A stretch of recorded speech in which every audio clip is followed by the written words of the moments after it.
I think ultimately, if you give people a choice, I think they want to stay in a place that is reflective of the community they're in.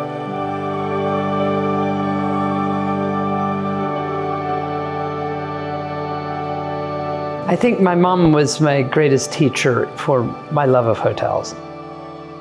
I mean, a hotel for her, because she'd grown up on a ranch, it had all those things about it with the front desk and bellman, and you could order room service, those little things.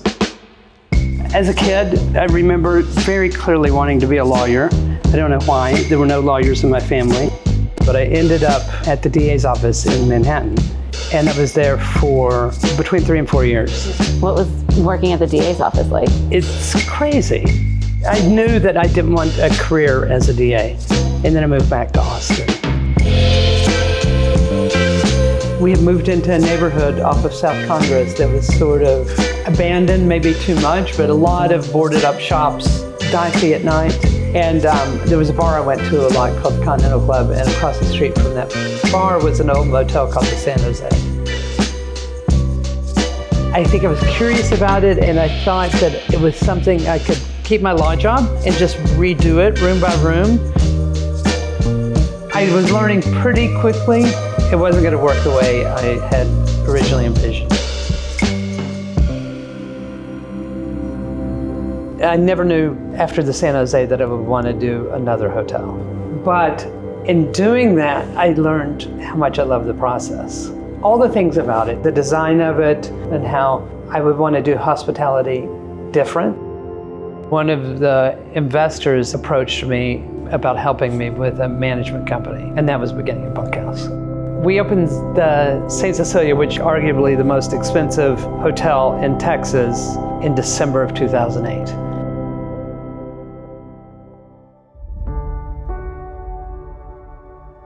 So we're here at El Cosmico. For people that haven't been here, tell them what it is. El Cosmico is a collection of tents, vintage trailers, a big stage outside, communal bath facilities on 21 acres. It was a laboratory for a campground. We do several different kinds of little festivals. We do one big music festival called Trans-Pecos.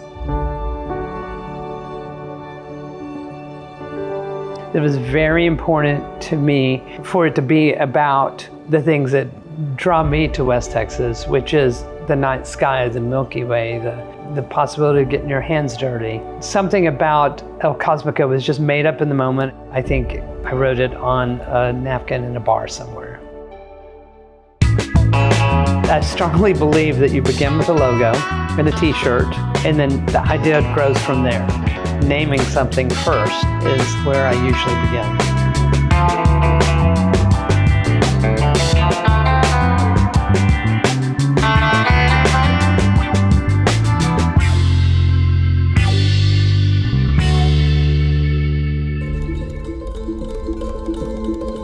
Pretty early on, it became clear that in order to really make this place work as a business and work well, it needed more rooms.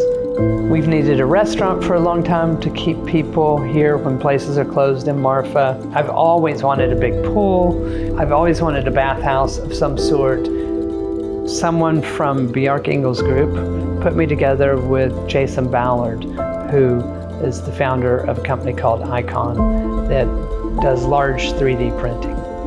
It didn't hurt either that Icon and Jason had a contract to build the first dwelling on the moon and on Mars.